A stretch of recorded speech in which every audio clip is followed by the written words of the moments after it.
Oi oi my drillers, welcome in to the Cult of Chaos. I'm your host Big Dotty Cow, joined with words. Joining me today is of course my co-host Zuma and Hello our there. guest Nihil. Hello. So, today we are going to be talking about the latest Path of Exile 2 expansion league update, Dawn of the Hunt, which is seeing quite a few new things. One thing in particular is a brand new class and a few ascendancies as well. Let's start off with the Huntress. Now, I know you guys have definitely been playing it while I've only been sitting on my lich, so what do you guys think of the Huntress so far? For So me, far- oh, okay. Go ahead, go ahead. Okay, so for me, the Huntress has really versatile kit based on you can also play ranged or melee with her, with the spears, and the build variety is kinda okay. Yeah. Like the Huntress is the best part of the current league, in my opinion. Like I'm playing the Bleed Huntress, and I really enjoy playing it. Okay. I personally think the Huntress fits best with my kind of playstyle. I really enjoyed the back and forth playstyle in the other game. I was playing Bleed with just the back and forth playstyle of Rake and Disengage. This feels really good and actually feels natural.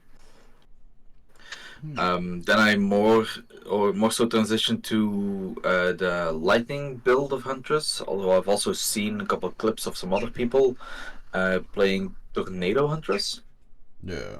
and they go hard. Yeah.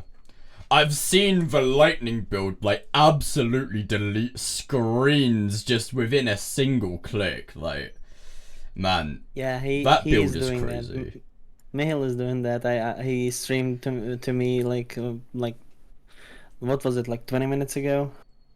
Yeah, it goes really hard. Especially it's basically evolved now when you get those two uniques that you can use to get those easy sustain of the charges. You actually just go really fast. Now, one thing I do remember is I think you managed to find a way to clip yourself out of a map with Huntress. Is that one of you guys? Oh Was that... yeah. Yeah. So it happened. It was on a tower map. Yeah.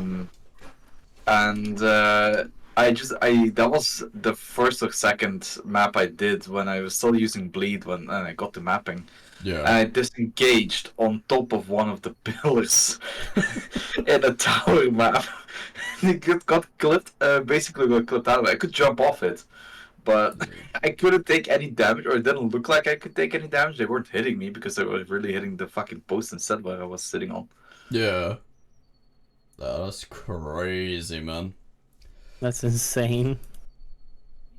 So, thingy, what, is there anything really big in the Huntress Ascendancies? Because I haven't really looked into it. Like for example, with my ascendancy, I'm playing a ritualist. Yeah. You get an extra ring slot. Hmm. And also you can increase the bonuses gained from rings and amulets by 25% with the ascendancy. Yeah. And basically it just gives you, and also they have a spell that gives you like more AoE clearing because when the minions explode, they apply, what's it called, corrupted blood on the other enemies in AoE. So Yeah. yeah, I For really me, like ritualist. I'm playing Amazon. Yeah. Amazon has a couple really good ones. Yeah. For instance, if you're gonna ascend first with Amazon, you have about I would say you have two choices really to really go ham. You have the one where you get increased accuracy, and then your crit chance is based off of percentile of accuracy you have. Yeah. So that one is really strong, and you can scale that up really fast as well. The other one is Elemental Infusion. if you're doing any sort of elemental build, so nothing like bleed base or something, but Yeah. any elemental build really benefits a lot from elemental fusion. What Hmm. I've noticed most about Huntress, especially Amazon, it doesn't have any drawbacks like some of the other classes, just like Ritualists. In order Yeah. to get to the first ring, you need to take a downside node. Oh. Amazon doesn't have that. Everything is an upside. What is the downside? For rituals. Like you have three choices for downside. You can either get 30% reduced maximum mana, 25% reduced spirit, or 20% negative ailments of all Oh. elemental ailments. Okay. Isn't it elemental resistance? Ill resistance, yeah, not ailments. Ah, Sorry. okay. I was I about to misread it. say, like, how does that work? You just permanently I ignited or misread it. I something? misread it. I misread it. Yeah. Yeah. Did I hear correctly though? There is a node which sounds to be like a very, very budget headhunter baked into Yeah, class. the ritual sacrifice, which is okay, but no, I didn't see a lot of people use it. It's ritual sacrifice, which lets you consume the bodies of rare monsters, and you get one of the like their mods on you Yeah. for what, like 20 seconds or something. I don't remember honestly. Hmm. One thing I do want to bring up, like, of course, we've seen a few new skills coming in, especially pretty much the vast majority centered around Huntress, of course, with it being the new class. But, like, in particular, a lot of people quite excited for Ray's Spectre. Now, before we dive into Spectres as a whole, Huntress has their own sort of, Spectre in a way with their companion pet. Yeah, true. It's which let me quickly check again. Yeah. It has this. So there's a skill Tame Beast. I'm pretty Yeah. sure it's called. Basically, whenever you find a rare beast, like it has to be a beast type. It can't be like a construct or something. Yeah. You can basically infuse it with like spirits, kill it, then it gets captured like a Pokemon. Oh, okay. Yeah, you see it literally go into your back pocket. Okay, that's pretty cool, not gonna lie. And I've then seen if you some- have spirit enough, you can use it as a summon. Hmm. Yeah, but One only the- one. Yeah, you can only have one. Yeah. That's true. Okay, so it's a more capped version of the Spectres, but also it gives the rare modifiers, if I'm correct in believing that. Yeah, right? that's the Yes. one thing why you can only have one, because otherwise it would be really broken. I've seen some people get the invulnerability aura, which Yeah. honestly is very lacklustering, not gonna lie. It pops off every couple minutes, I'm pretty sure, and then you have invulnerability for 5 seconds. Yeah. Okay.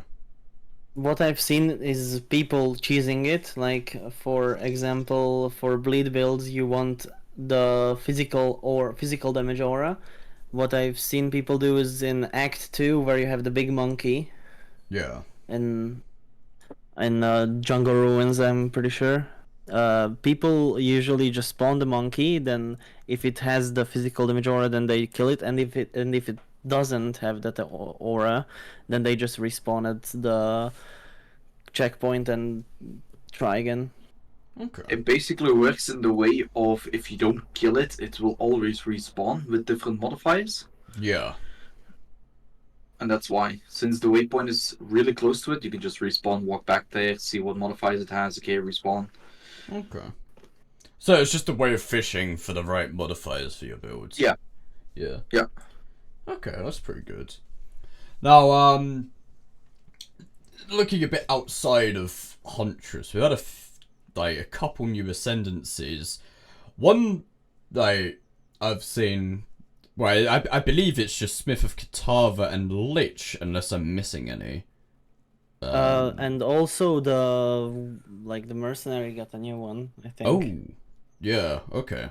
Well, Well, what I want to quickly bring up Smith of Catavas. I've seen some funny stuff with that.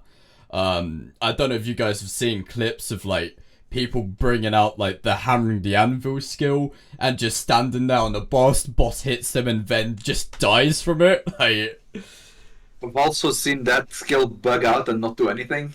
oh yeah, no, actually, I saw the patch notes following that. That was Yeah.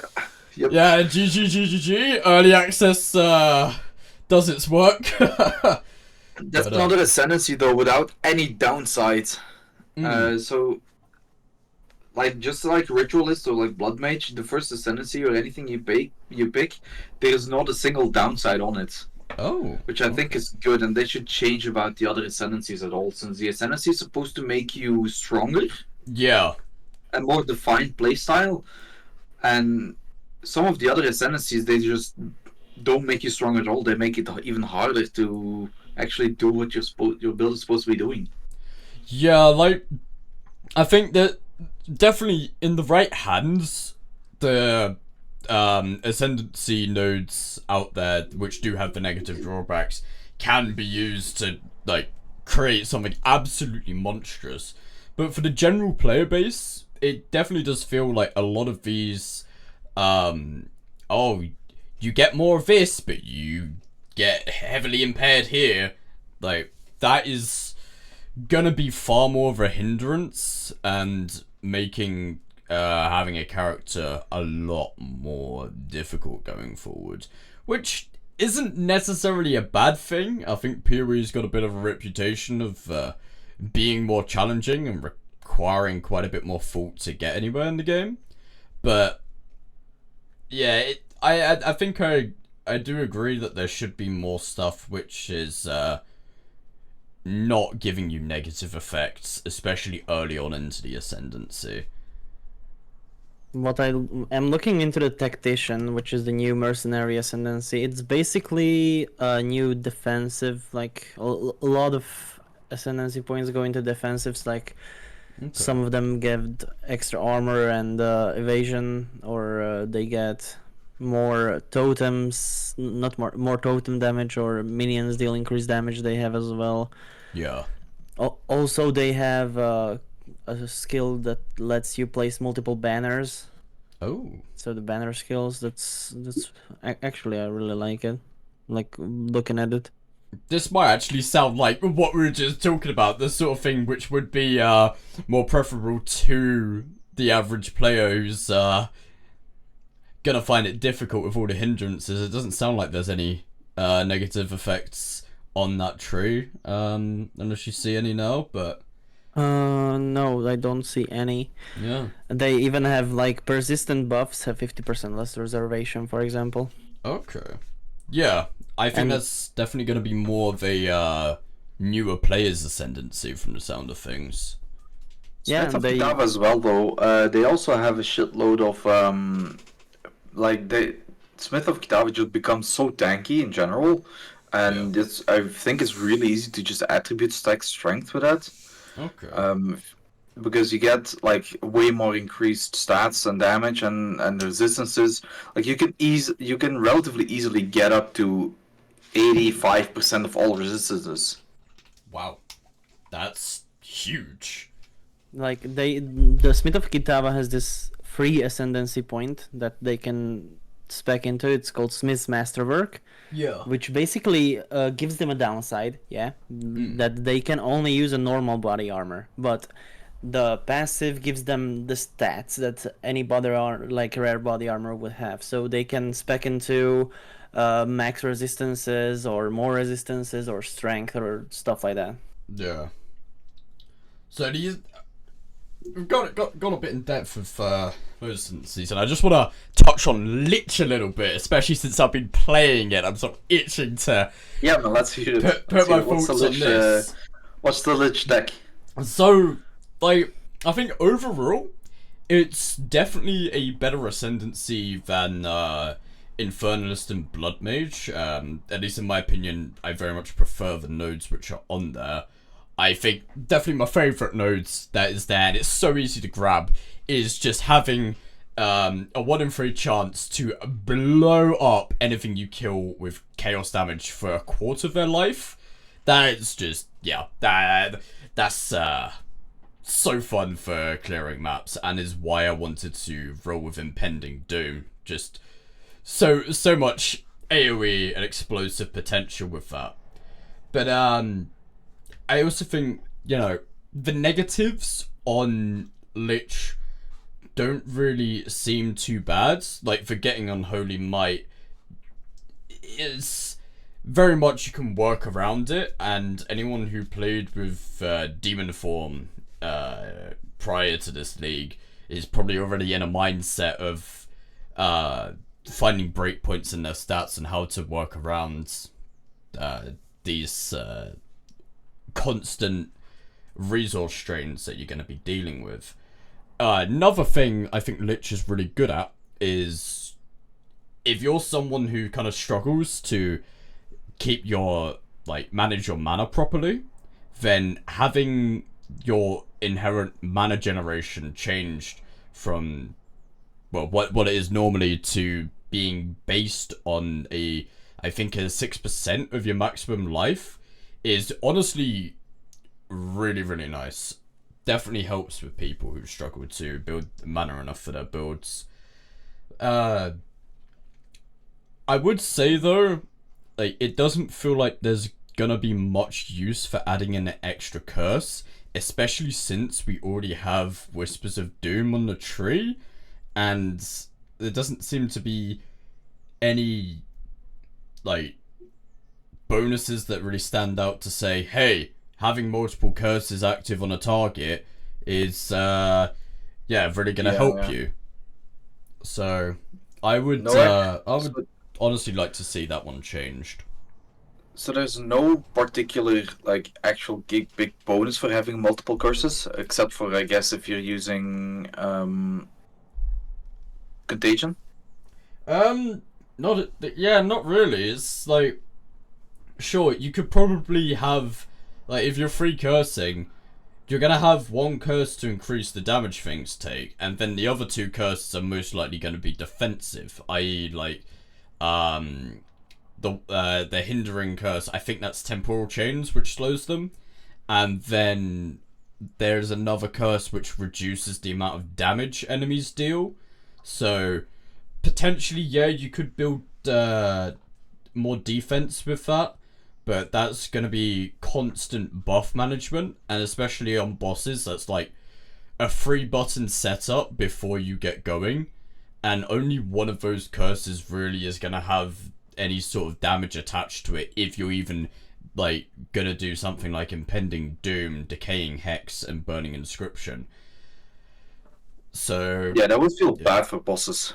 Yeah.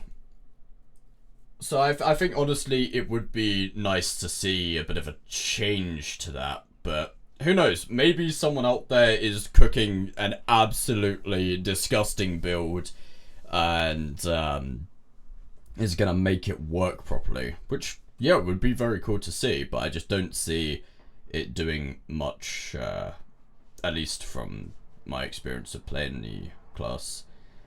What I'm really interested in the Lich Ascendancy is called Crystalline Phylactery, which lets you socket a non-unique jewel, and you get 100% increased effect of the jewel.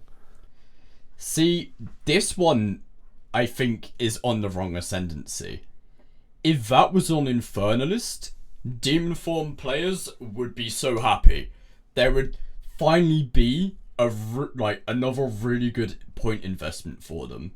So it's a bit weird that it's been given to Lich and not given off to Infernalist. But like you say, that could be really interesting, or just quite a solid way to scale a bit more power when you're feeling like you've got most of your power sorted on your build.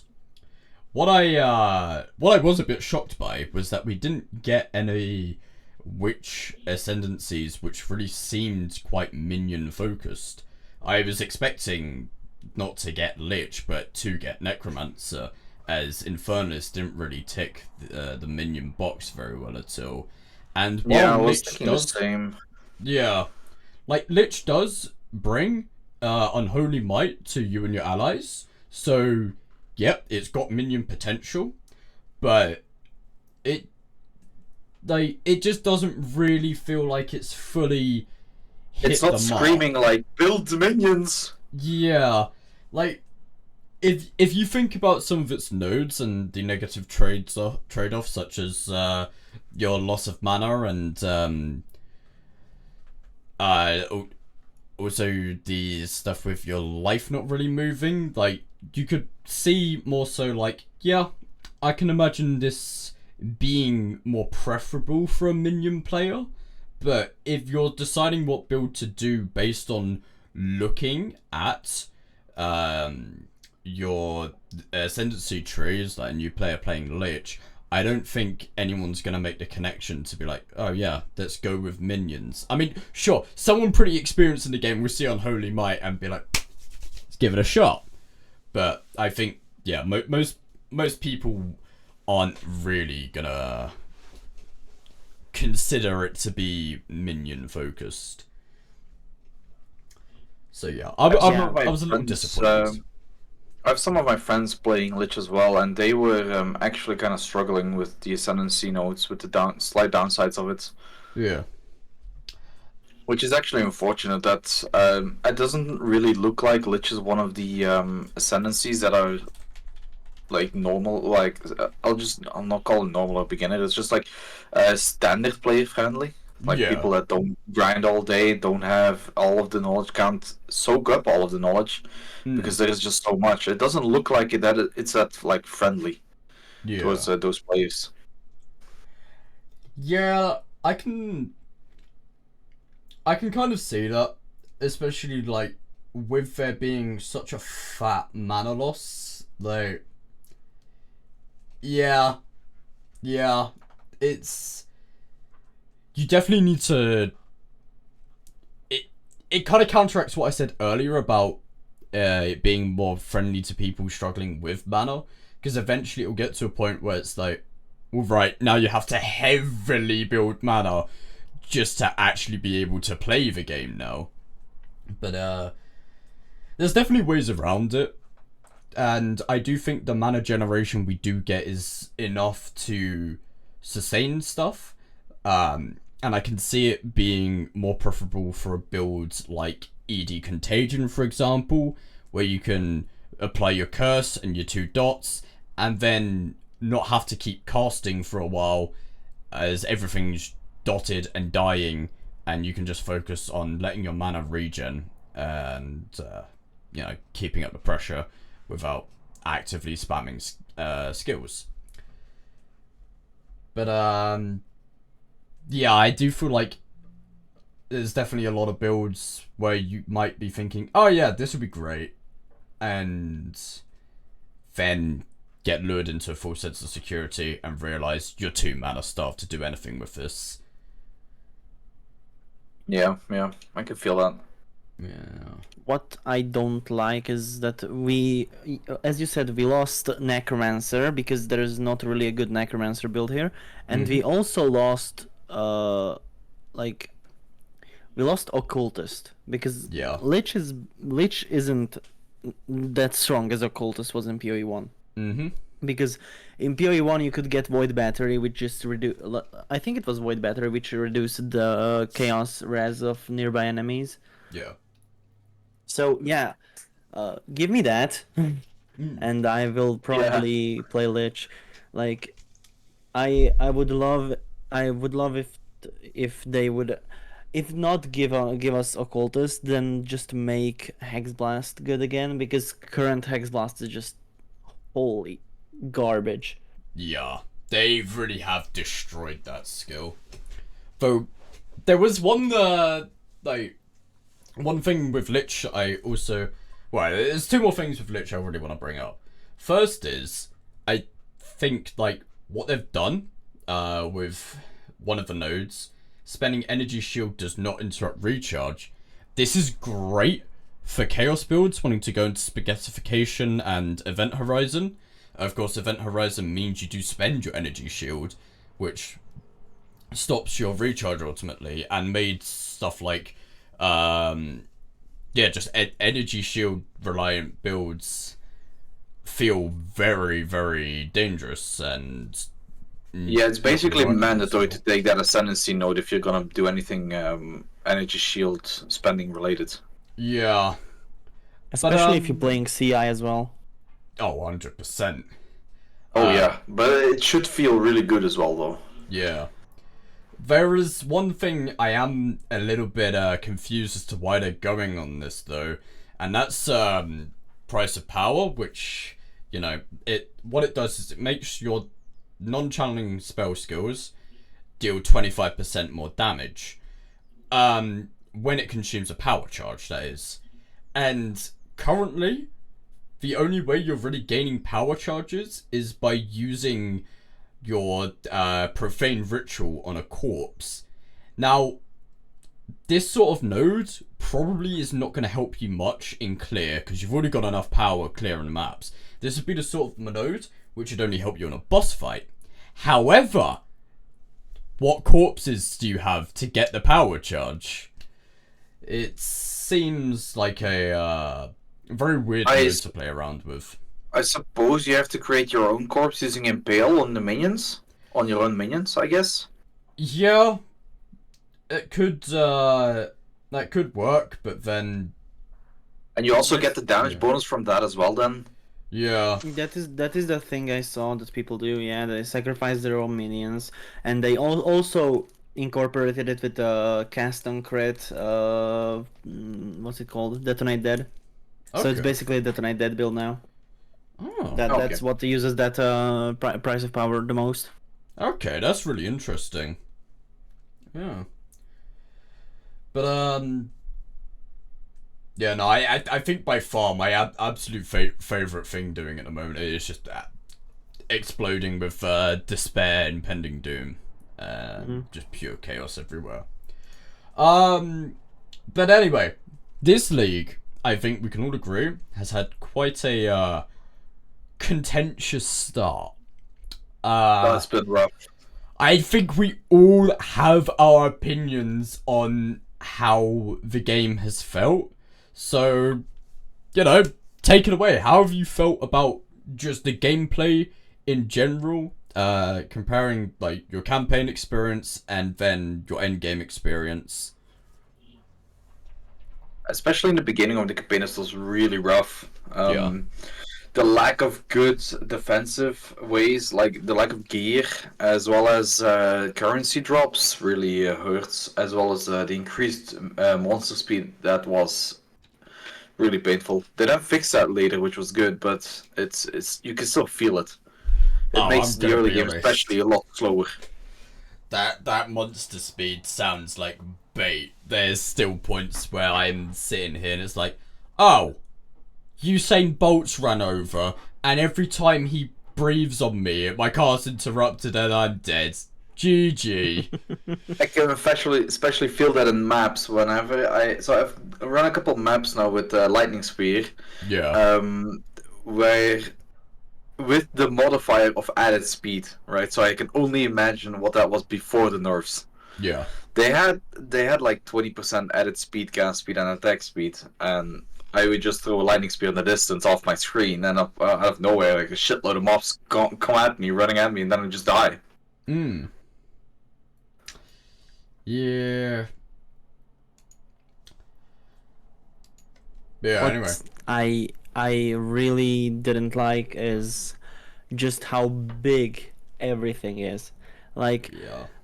in Act 1, when you want to get your first Spirit Gem, that area is so big that it rivals some of the Act 3 areas, which were nerfed.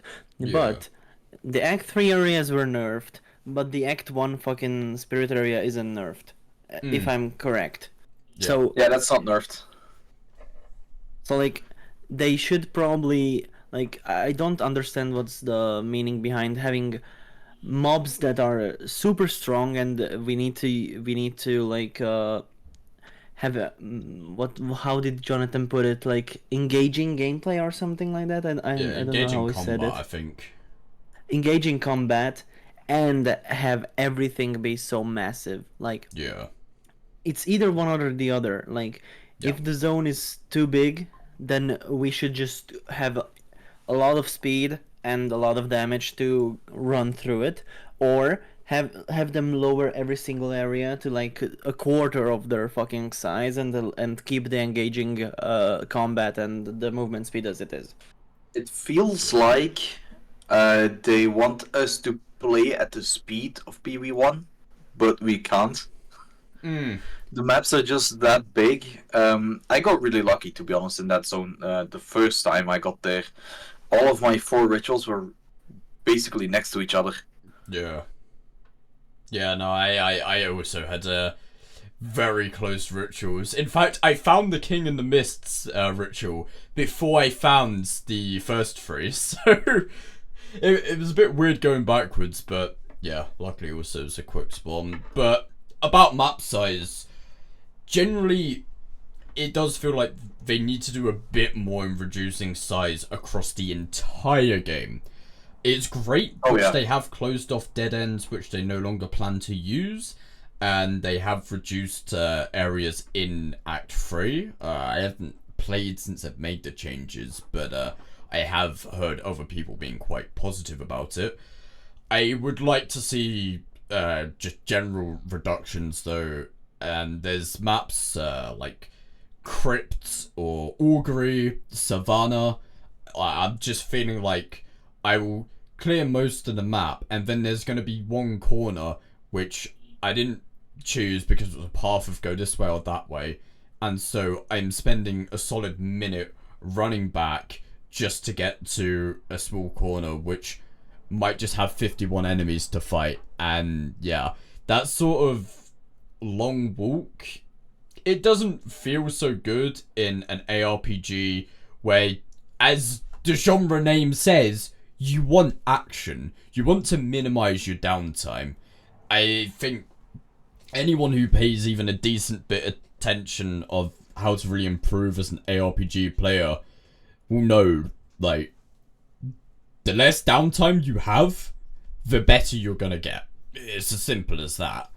Yeah, for sure. One of the ways they were trying to fix it is implement more checkpoints, although I haven't personally felt any of that at all in maps. I don't know if they've implemented those even. But one of the things I don't really like is that they give you a checkpoint after you've killed the last rare. Like, what are you supposed to do with that checkpoint? Yeah. What's the intention? Is it to go back to your starting zone and teleport out there? What's the point? You can just use the teleport button, the portal button, or is it the idea of, if you're running a map with a boss, where you first go look for the boss, then clear all the rares, teleport back to the checkpoint where the boss is, and then do the boss? Like, what's the idea? You could just do the boss in the first place. There's just not enough checkpoints throughout those big maps. Yeah, and I also have noticed that some of these checkpoints seem to, like, either cluster up really close to each other, or you got a map where, like, you start at the far north end as an example, and then there's, like, all your checkpoints lined up on the southern wall. So you clear almost all of the map before finding checkpoints, and those checkpoints were just utterly useless and didn't save any time whatsoever. Bar maybe... What I found... so yeah, you go. Yeah, what I found with checkpoints is there are some maps that have 4 checkpoints plus the one from the rare. I don't know which map is it.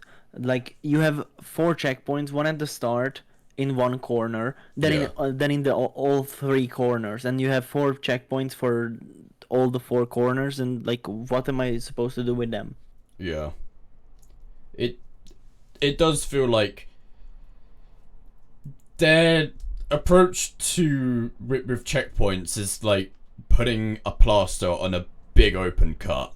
In reality, I think a smaller map size and potentially just a base buff to movement speed is what's realistically needed here. The only good map that has good checkpoint placements is probably only Augury. Even though the map is garbage, the checkpoints are good. Yeah. I still don't think the checkpoints in that map are good though. Yeah, the checkpoints in the maps I realized are not for like teleporting around with them. It's more so to respawn at them. At least Yeah. that's what I found out. Not only that though, one of the reasons why I think they're hesitant on putting in more checkpoints is because they also refill your flasks. Yeah. Too much of a gain. They don't want us to feel too powerful Yeah. now, do they? Yeah. I But genuinely think that might be one of the reasons they don't want to oversaturate maps with checkpoints, but I do think they can definitely add a few more. I mean, oversaturating map with checkpoints is not something that they want to do, but they oversaturate it with mobs that are just way too powerful. So Yeah. Yeah, and then there's that. But yeah, speaking of mobs that are way too powerful, during the campaign, just going about and it's just white mobs, like really random white mobs, doing one hit on you and you're dead. It's like, hang on. Aren't you meant to be some little fodder guy, which I one-shot? And, like, for the first couple days of the league, the game almost felt unplayable with how rippy things were. And I can't imagine how bad it was for minion players. I heard, like, even in tier 1 maps, just the regular white mobs again were one-shotting every single minion and the summoner on top of it. It just was absolutely absurd scaling to start the league off of, and I think that definitely left a sour taste in a lot of people's mouths. I think that's mostly because they reduced the amount of decent gear that you can get. Yeah. Or, I mean, it feels like that. I don't know if they actually reduced it or not, but it feels like the amount of decent gear that you're getting, or early game resistance gear, or just armor and evasion, it's just really rough. Where you, at this point, if you're starting a new character, a fresh new character without any leveling gear, you have to build damage, pure damage. Yeah. Kill the enemies before they can even get to you. Yeah. But and that's sometimes not even enough. Like, for example, with my Huntress, even the build that even the guy that I saw, the dude said that if you're stuck, you're probably in the Act 2 end boss. And that Yeah. was true. Like, I had to ask Mihail to come and kill the boss for me because I just couldn't. He Yeah. was too strong for me because the build only picked up after I got tier 2 supports, and tier 2 supports you get in Act 3. Yeah. So It would be nice if they would change that and put in at least a minor amount of tier 2 supports in towards the end of Act 2. they should actually just make tier 1 through 6, and each act gives you that specific tier of That would be support good. gems, and like scatter the supports more. Like yes, you would be weaker in Act 1, but maybe stronger in Act 2. Then in Act 3 you would be weaker as well because you couldn't get the, like you And wouldn't the power get. curve would also be way better because Yeah. right now I just for like secondary clear ability when I was leveling my bleed build on Amazon, I used Volt. The moment I got tier 2 support, I just put Volt on the lightning spear, and it was already clearing screens. Yeah. That's. Yeah, that's. And that was very before the lightning crazy. spear. That was before the lightning spear fucking buff, which they did. Yeah. Yeah, why did that even get a buff? It was already really strong. It like people said it was the strongest ability in the game. It was the strongest build, and they buffed it. Yeah. I'm gonna be honest, and like a bit of a call out here to GGG, and I think this also stems like my opinion on this stems partially from a comment they made in the in Zizaran's recent interview with Jonathan and Mark. And this also ties into the comment you made earlier, Mihail, about gear in the campaign. And that's that I really don't think GGG are seriously testing the game. Like, maybe they're doing, like, small bits here and there of really focused testing, but then definitely not doing overall, like, looking how things should be. When the comment about gear was brought up on that interview, what was being suggested by, I believe it was Jonathan, was, like, we were just swimming in, upgrade currencies like Regal Orbs to pretty much have full rares in Act 1, and good rares at that, even sounded like the suggestion was. And that just simply is not the case, even when you are disenchanting everything you get, doing multiple portal runs to, like, get a full inventory, or multiple full inventories to disenchant. You're still lacking in gear quite a bit during the campaign. And, like, part of me thinks, like, the campaign is pretty good in terms of challenge as it is. But the other part of me is also like, well, consider this. In Act 1, you are fighting quite a technical boss at the end of it, being Yeah, Count for sure, Geonor. yeah. And you're fighting it in rags. Like, you don't have any proper gear. Even in Act 2, fighting Jamunra, you really don't have much to work with. And these Well, are... if you're lucky at the end of Act 2, you have 2 rings and an amulet. Yeah. At the end of Act 1, if you're really lucky, you have 2 rings and an amulet that you didn't buy from a gambler or a trader. That's even somewhat decent. Like, please, up the gears. But I also think, like, maybe the boss difficulty could be shuffled around. Like, Act 3, you finally have some pretty decent gear, and you get to Doriani, and he's easier mechanically than Geonor and Jamunra. You're taking less damage. Like, He's a total pushover compared to the other 2 at that point in the game, yeah. Like, exactly. Not even that at that point. Like with if Doriani was in Act 1, it would be more fitting for Act 1 than fucking Geonar based on fucking skill that the boss needs. Yeah. Like Doriani does so little things, he just falls over and dies basically. Like, let's compare what he has, right? He has like a couple slam attacks. I think like 3 slam attacks he has. Yeah. One that can one-shot you, but that's really telegraphed. Yeah. It takes really slow. Then he has another one-shot attack with the lasers, where you can just dodge through it as long as you. It's just basically proper positioning. Then he has the mix between fire and ice damage. Yeah. Various In lasers. phase 1, he has a laser that can kill you, and that's basically it. Yeah. Before we get too in depth on all their mechanics, though, I think I can sum up the thought you might be going on. And that's, if you look at all of Doriani's mechanics, they're telegraphed, you know what's happening. You can do a no-hit run on Doriani. You don't have to take any damage. Geonor and Jamunra, you have phases where, especially on Geonor, ads are swarming you. Like, sure, the Jamunra ads are quite a bit slower, and you could possibly get a no-hit kill on Jamunra as well with pretty good. But Geonor, then phase 2 Jamunra also packs your screen with full of projectiles and stuff, so it's phase 2 is still more difficult than anything Act 3 can go at you. Yeah, like phase 2 does still throw have more of a technical challenge comparative, but like Geonor especially, this I would probably say is the hardest boss of the 3. The first one you fight where you have literally no gear. You have his ad phase where there's a tiny circle around where you're allowed to stand.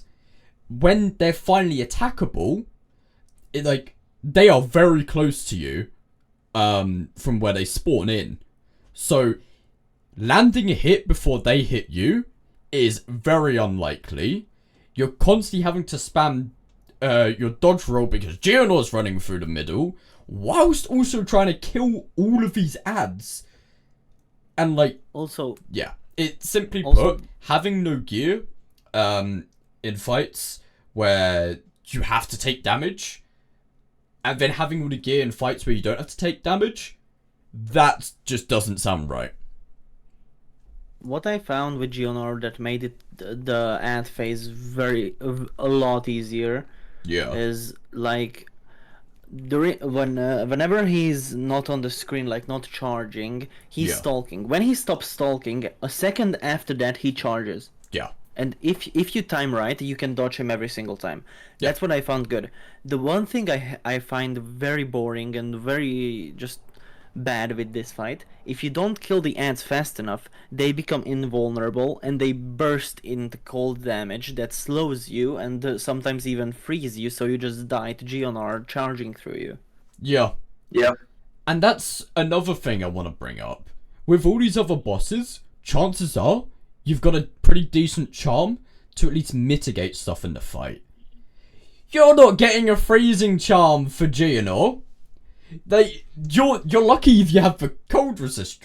No, you can pick a cold resist charm, to be fair, but for the most part, like you ain't gonna have a charm to get rid of a freezing or the corrupted blood at the very end of the fight. Like you're reducing your cold damage a bit. That's another and that's thing. it. That's another thing. Count Geonor, the first boss you already encountered with corrupted blood. Yeah. Yeah. Act 1 having Absolutely corrupted insane. blood is just insane, yeah. Like, when did we first find corrupted blood in PoE 1? I think it Not was just Blood Max. Aqueduct. No, it was Blood Aqueduct, I think. Where you got Um, corrupted blood. Yeah. Oh no, it potentially. was actually what's his name? Piety. Oh yeah. yeah. Act Piety. 4. Piety Act in 4. Yeah. And even then, it was from an attack which was very dodgeable, if I remember correctly. Yeah. So It was a laser, right? I'm think not it sure was. which. No, it was the big fucking circle. He just summons a big ball of corruption and he throws Oh, it in yeah. the same direction. Oh, right. Yeah, Yeah. right. But yeah, like even so, there's so much later comparative, and then another thing which is also brought in early is chaos damage. In PoE 1, chaos damage only really becomes a noticeable threat in the end game. PoE 2, Yeah. Viper Napuatsi or whatever her name is, who you fight in Act 3, Yeah, she's the Huntress full of lady. chaos damage, and like you pretty much got nowhere to stand and dodge this stuff, so you're taking chaos damage hits. Like I that have was noticed a way horrible. to deal with her AoE phase where she puts all those circles on the ground. Yeah. You can actually stun her out of it. Oh. But then Yeah. like That's what I you noticed. can hit her. Yeah, Yeah, you, you can can hit hit it. her. That's what I noticed with doing the bleed build. I was using Mark of Blood, or what is it called? The Mark skill for bleeding. And that also, and then I just basically applied a shitload of armor break on it as well. But you get, if you get the correct support skills, you rack up stun a lot, like really fast on her. yeah. The moment that phase starts, it's basically just a couple seconds and then she's stunned out of it.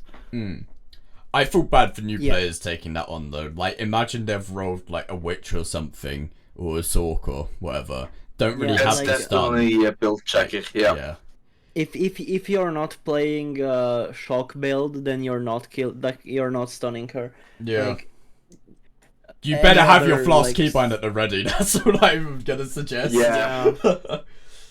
But you or you're just very good at dodging somehow. I don't know. That phase The is other skill that I undodgeable. don't really like is where she stands still and she fires all these swirling gales or poison damage everywhere. yeah. It's another one I don't really enjoy, but that, I mean, And- it's doable. I mean, it bounces out off of the shields of the guys. Yeah. Yeah. But I don't think your spells do, or do they? I'm not sure if they bounce off the shield. No, they don't. No, They yours don't. no, yours don't. If you're lucky and you're using a lightning spear, that does, but that's about it. Yeah. Yeah, but that's because they are mobs. Yeah, I mean, I wanted to like try it out. I started leveling Spark Sork Yeah. because I really wanted to do a shock like sorcerer's build, but I just couldn't because the Act 1 is so fucking slow. I just couldn't get myself through with it once again. Yeah, Like, that and Spark got nerfed into the ground. Yeah. Yeah, but it's still super strong. Like, it got nerfed, but it's still strong. Like, I didn't see that much damage fall off, and at least in the early game, maybe in the late It's game, mostly super nerfed towards endgame where you can't kill a boss in 0.1 seconds. Yeah. Oh, so shiver me you, timbers. you take 5 seconds instead of one. So yeah. And that's not even bad kill time for bosses, let's be realistic. Like, I think GGG won a situation where boss fights last quite a bit of time. So, I wouldn't be surprised if any builds which do end up killing bosses within the span of a single Twitch clip end up repeatedly getting nerfed. Okay, so they're gonna nerf ED Contagion once again, like they did it in every single fucking iteration of their game. Yeah. Like PoE 1 ED Contagion is shit. It's like, it's not even that there's like dot cap. You cannot even reach the fucking dot cap. You can only Yeah. reach it with few builds. Yeah. Like, for example, Poison builds reach dot cap, yes, because Poison scales very good in PoE 1. Yeah. But in PoE 2, where are you ever getting to fucking, like, I saw a clip of Rue 2, I think it was. It was Yeah. either Rue 2 or what's his name? He plays hardcore SSF always. Fucking There's a lot of people who wasn't- do that.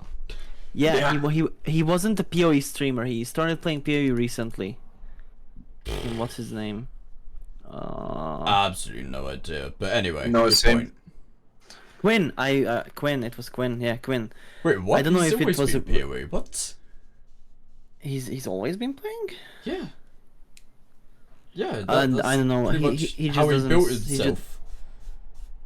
I just don't really. Oh no, he started playing WoW. Yeah. Yeah, that's yeah, right. yeah. It was classic he got into lately. Yeah. Okay, so. Okay, I have a funny thing. I'm just browsing Twitch at the moment. Yeah. Imagine PoE 2. We were talking about it. Zizaren is playing Last Epoch. Yeah, no. So today's actually, I think, his announcement stream for the new Pinnacle Oh, okay, Boss race. okay. Okay, then never mind. I thought it was just funny to see the biggest fucking PoE player playing Last Epoch. Yeah. Imagine that. Like, that would be a slap in the face to GGG. Like, oh, yeah. Okay. Your biggest guy is already done. But, Yeah. back onto PoE, though. I do want to ask, Yeah. what do you guys think of the new league mechanic following the Wisp and having things be empowered, sort of like an affliction thing? Yeah. The only thing that brought over from Affliction is just the monsters being stronger. It doesn't Yeah. give you anything. Yeah. Well, I have an issue with that, Okay. with the Wisp, right? I've gotten to the point where my build is so strong that I'm basically playing a one-button build. Yeah. Whenever I follow the Wisp around, I'm also just keep throwing spears because you have to kill shit. Yeah. I kill the rev before the Wisp even gets there. Yeah. I think they could definitely do the Wisp a lot better because there's plenty of times where it's like either you're killing everything beforehand or the Wisp is just taking you to points where it's like, oh, my build's not an uber damage one-shot build. I have to play carefully when I see big packs. Ah, the Wisp is taking me right into big packs which are going to kill me. The one thing I think they should have just done is just remove this whole Wisp thing. Just give us fucking what was it, Affliction League, where you went into the fucking The Wildwood? Yeah, the Wildwoods. Like, just give us Um, the Wildwoods if you're gonna do Wisps. Like this stupid little Wisp thing that is slow as shit, and you have to just basically guide it through to a random rare. And then it does nothing but empower the boss, and then it drops nothing. And then it's like, what's the point of this being a league mechanic? I'm gonna disagree with bringing back the Wildwoods. I don't think that would be good for the game. No, really. But I'm not saying they should, but I'm saying that if they wanna do wisps, then they should do something like that, or something that other that gives wisps, but it's not like this slow as shit nothing. I think the way the wisp should work is that it will just start following you around until you encounter a rare, and as soon as it's getting close to a rare, it will just speed off so that it will catch the rare maybe off screen so you don't even accidentally kill it beforehand. I think that would just be better. Having to And it run should- across the entirety of Savannah earlier with a wisp was like, especially like this ties back into map size being a problem again. It's if they are keeping these map sizes, this is not an enjoyable mechanic. We just The want a only quick thing I have is my boots. They have 25% movement speed, Yeah. which make Lucky. me. Lucky you. No, it's because I'm using a fucking unique, and I set it to at least have 20%, and I got the 25% one. Yeah. It's good. Yeah, don't get me wrong, but I'm still slow as shit. I'm not that much faster than you all. Yeah. Because 25% of what is like 0.1% of fucking PoE 1's movement speed is still fucking slow as shit. I have a cool 20% movement speed on boots, but because of all the armor and stuff, I only have 14% movement speed boost. Oh. Yeah, like what I realized if when I got the 25% movement speed boots, like currently I'm playing an evasion build. Anyways, what I realized is my movement speed currently with the boots is as fast as Twilight fucking Strand. Yeah. Like Twilight Yep. Strand Act 1 when you spawn with the fucking new character in PoE 1, that's my current movement speed. Yeah. That's just not an ideal situation to be in. I wanna go fast, play Flicker Sag. Like Yeah. if you're not Zero playing speed in the Roa, game. you're slow. Yeah. If you're not playing Roa, you're slow. Maybe that's why the fucking maps are so big, because they weren't intending to everyone play hunters and fucking use the Roa. I don't know. Maybe. Yeah, I haven't gotten there yet. It looks interesting, especially now that I'm actually using ranged skills more than melee. So I will probably pass towards it, but yeah. It looks odd. Back to the topic of actual league mechanics, though. I am quite happy they have brought back Rogue Exiles, given them like a full-on HP bar, and like they are now a loot explosion. It feels Oh, yeah, nice that's to great. kill them. Rogue Exiles are good. Yeah. They're great. Although I thought in an interview they said that there's a chance for each gear piece that they have to drop, where so far, if I've experienced it, they drop every piece of loot they have. Yeah. Yeah, it does Yeah, feel but- like there's a full inventory of gear, and like if this were PoE 1, we'd be getting them chaos recipes like crazy, you know? Yeah. But I missed that recipe, man. yeah, Yeah, what is a recipe then in PoE 2? You know? yeah, Yeah, what is it? That is a completely gone feature now, isn't it? Like But what I miss from PoE 1 that is not in PoE 2 is masteries.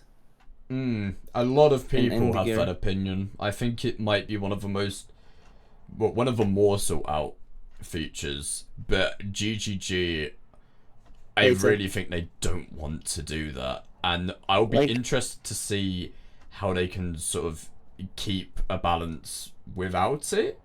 But ultimately, if they can't, capture the same sort of feeling without masteries within the next couple leagues, then perhaps introducing it might just become necessary. Honestly, if they don't make the campaign not take 30 hours, I don't think I'm coming back. Like if I'm gonna take another 5 hours just to finish Act 1, I'm not coming back. Yeah, the campaign could definitely do with being made easier. But yeah. Like the average playtime for PoE 1's campaign is what, like 10 hours, 10ish hours? Yeah. PoE 2's speedrun was 6.5. Hmm. The Yeah, for speed casual run. players, that's about 30 hours. Yeah. Yeah, And for those new players, that's 50 to 70 at least for the campaign. yeah. Like, at that point, just play fucking Elden Ring. Like, Yeah, Yes! like, this is the Yes, thing. actually. I respect GGG's vision, and I do enjoy the fact that they're trying to make harder boss fights, but this is an ARPG. This is not a Souls-like. Like, it feels the campaign at the moment is this weird Souls-like ARPG crossover, where in reality, with an ARPG, we care about the end game. We want to go into maps, feel powerful, absolutely rail anything we see on the screen, get cool loot, rail harder things, and then maybe take on some big boss fights once we've gotten some absolutely juiced gear. We do not want to be learning the attack patterns of a mob which we White want mobs. trivial. Yeah, white mobs as an example. Like, we're not here for the Souls-like experience in a campaign.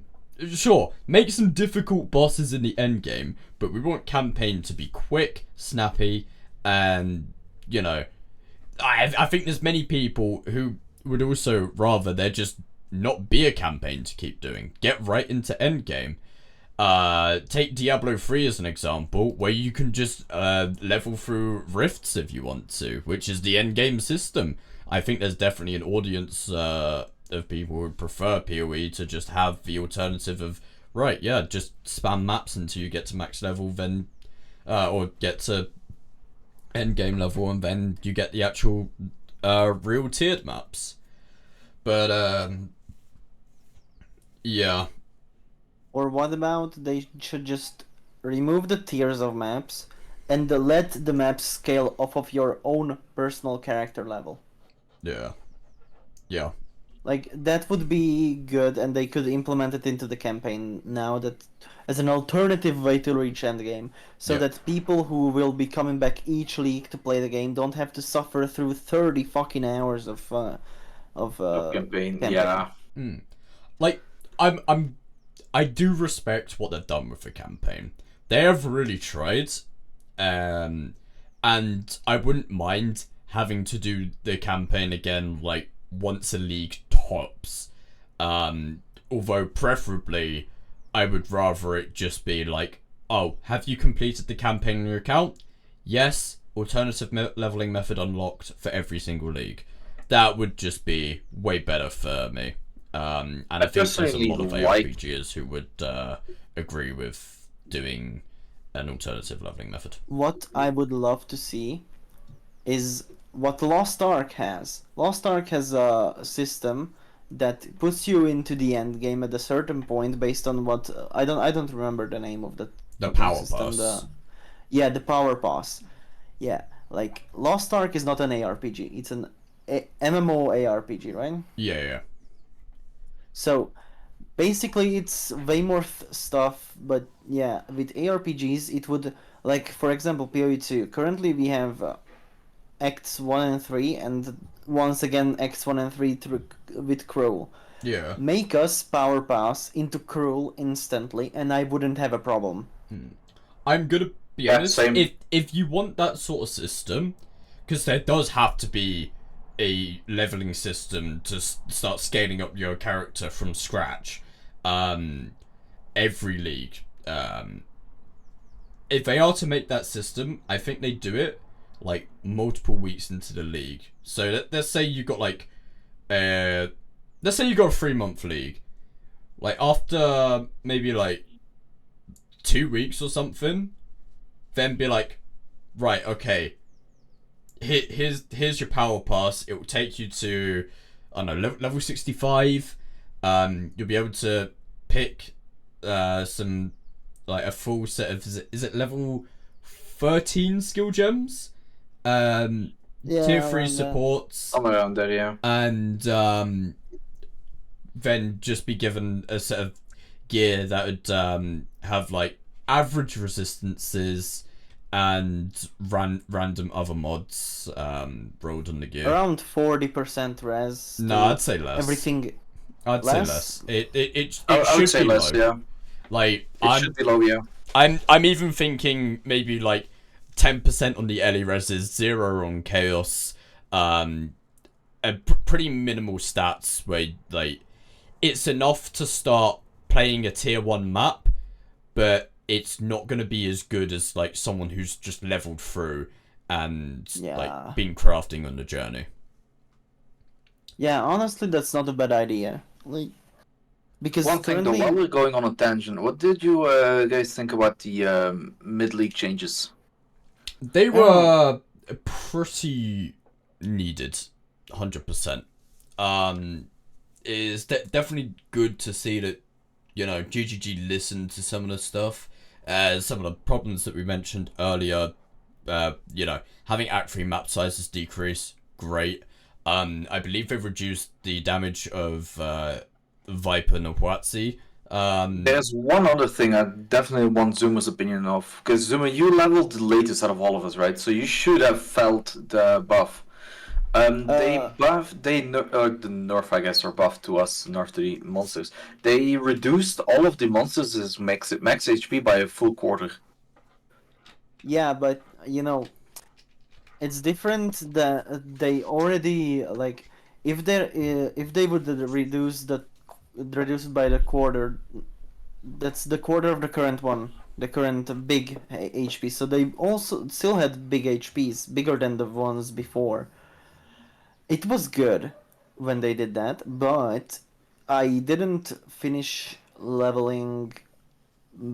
Like I did finish leveling before the big changes. Like the map sizes were still big when I finished, and everything else was still like the skill speed and everything. I still leveled with the fast mobs. I still leveled up with everything. So like the most of the campaign changes I didn't see. The HPs of the mobs I did see a difference. Like I was killing mobs faster. Yes. Yeah, I also felt it. I was around Cruel Act 2, I'm pretty sure, and I did feel an immediate difference. Yeah, it was good. One thing I will say about the mid-league changes, and this is more the balancing changes, is like, in terms of my class, I'm very frustrated. The only buff I've really had is that they applied the curse area increase based on level of your curse. Aside from that, like, going into the league, I kind of expected, you know, Lich and Witch in general to be on the lower end, you know. Demon form had been absolutely butchered. There's still not really much going into Blood Mage. And Lich seemed like just, hey, this will comp better for your Chaos damage builds. And it does. But, like, as someone playing a Lich, Chaos damage across all of it, just felt in the lower sort of middle range of everything. Not unplayable, but still not really amazing. Like, we can get through content, sure. It is just smooth sailing's not the word I'd use, phrase I'd use. But then I look at all these other ascendancies, which are, you know, in their own right, blasting and kind of putting me to shame. And everything else gets buffed? Like, that was insane to me to just see, oh, Huntress getting buffs, Warriors getting buffs, Sorceress is getting buffs.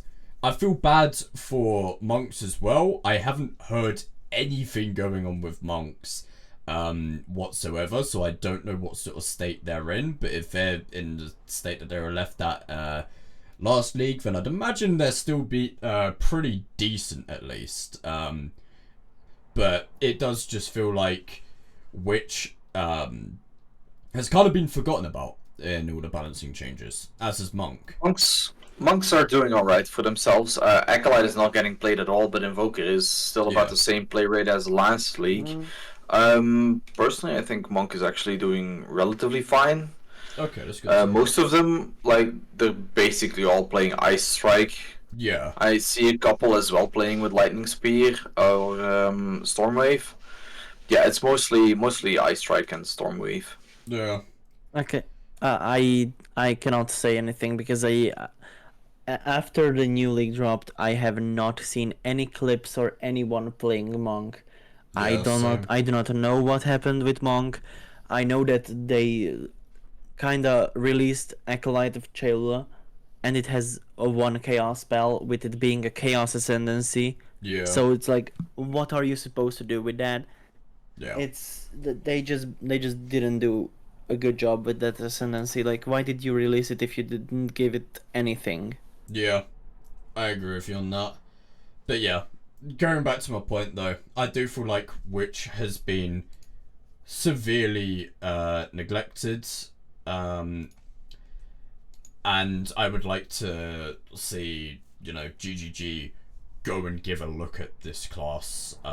It just feels so underwhelming compared to all other classes in the game.